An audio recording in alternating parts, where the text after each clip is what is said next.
Kawawa naman yung batang ito. Kumakain mag-isa. Anong ulam? Anong ulam? Baboy. Tortang talong. Masarap yan, masarap yan. Masustansya yan. Ay, ikaw, ano naman? Bumili siya ng manok, baboy. Para sa mga apo niya, siya kahit dalawa. Oh. Pati ba naman yan? Matatatakot ka sa ulan.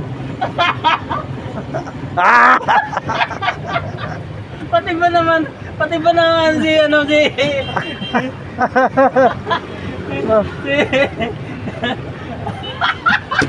si video ano ba yan? Tingnan mo naman.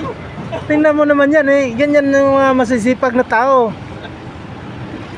Oo nga. Oh, diba? Kaya nyo ba yan?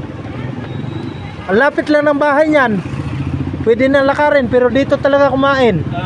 Ayun ang kusina niya eh.